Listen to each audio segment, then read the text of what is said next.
Čau lidi, tady to Biko a dneska vás vítám u tohohle videa a dneska si projdeme jako update.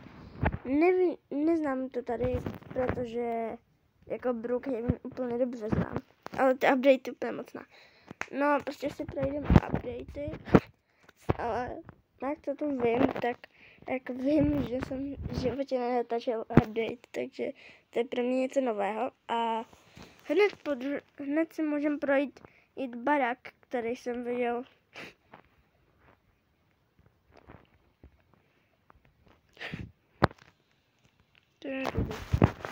Je to přímo tenhle ten baráček. A nevím, ale vypadá cool. Stejně cool jako můj skin. A jo. Asi budu nejvat barvy. Nebo tak. Ej. To je nejspětejší čas. Máme tu bubny, jo. Kytary, jo. Mikrofony. Zkuste mi napsat do chatu, jestli ty mikrofony fungujou. Já nevím, jestli fungujou, ale nevím, prostě asi ne. Pak, to jsem tak zjistil, že když zmačknete na tohle zelené tlačítko, nevím, jestli ho vidíte, tak prostě tady to zelené tlačítko, tak nevím, je to také zbytečné, ale prostě má tu Brookhaven Records a live recording. Prostě tu máte asi živé natáčení. Nevím. Tak jsem zjistil, že když zmáčknete asi na tohle tlačítko, počkat.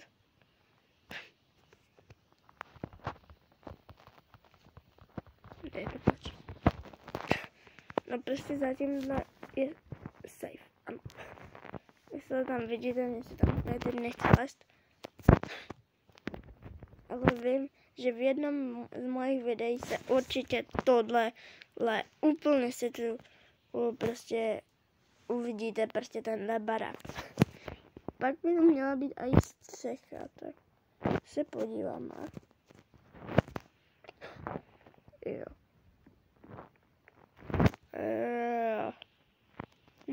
Plně styl pro Dangosa. Pak tu máme do té výzivky se po tomhle videu úplně vyválím. No, pak jsme tu měli mít nové props. Ne, jsou to tyhle props.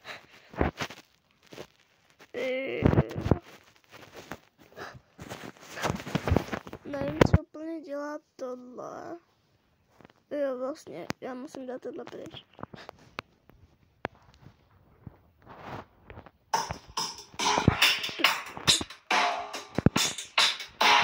Dobrá, to je docela cool. Ale mělo by to dělat víc, když na to... No. Když na to víckrát kleknete, tak to udělá víc. Máme tu pak ještě něco. Klavír.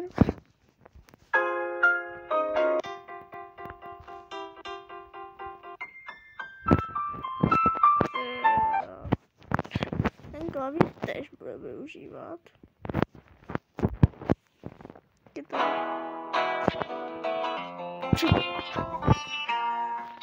Oni to udělali.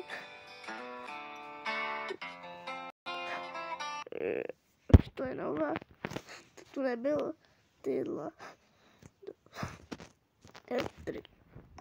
Co? Tam to není barvy. Tak to je cool. Schválně se ani na ty kytary. Na ty též něco nového. Tak to je paráda. Ale ještě tu máme nějaké auta.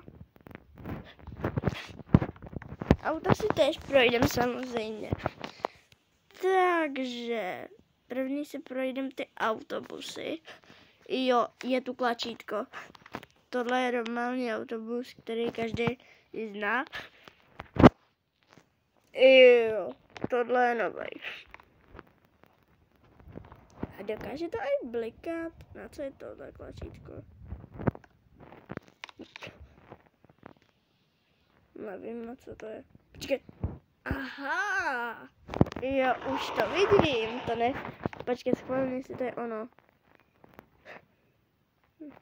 To se není ono. Nevím. Teď to houká. A teď? To nehouká. Jo, je to ono. Tak, pak tu je nějaké... Pak tu je... Double decker. Tohle se bude hodit do roleplayu. Je to docela výhodné. No. Měl jsem jít radši na privat. No. Je to docela výhodné tohle. Zase kometa. Pak tu máme dál. To je asi vojenský. A pak tu máme normální autobus. Tak bychom... Pak jsem slyšel, že je tu nějaké nové kára. Mělo by to být asi tohle. Jo, svatkára. Jo, tak to je docela dobré. To budu využívat. A tak když budu hrát s kamarádama, prostě to budu využívat. Svatkára. Na roleplay je nejlepší. Ukáž. Kde to tady? Jo, no to jde aj tady otevřít. Tak to je paráda. A nakonec jsem slyšel, že to jsou aj nějaké dodávky. A jo, fakt. No, počkat. Co by to mohlo? Jak se to jmenuje? Televizní auto. Jo, televizní auto, nevím, jestli to úplně tak je, ale pro ty, co to natáčí, je to úplně super. Pak tu máme, jo, stavětecké auto. Kde se to je? A fakt to zmizná. Tak pro ty, co se můžou změnit barvy, tak to je úplně... Počkej, však to je úplně stejné jako deka. To stane. Oni si tu jenom změní ty sedačky a tohle. Tak to je trošku nubácké auto.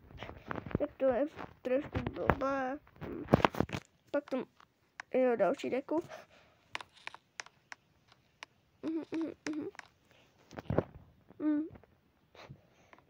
Jo, pak tu máme, já si to přebarvím na bílou.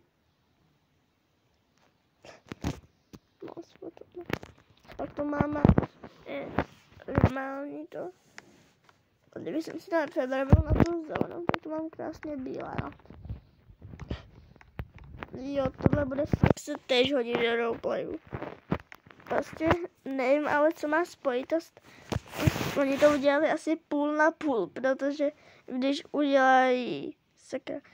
dělají prostě hudební a pak dodělají ještě prostě policejní a vojácké, prostě nevím, co to je, no. To se probíhá mě, ano. Takže tohle už, je to ještě něco. Tohle asi pro tohle video bude všechno a zatím čus.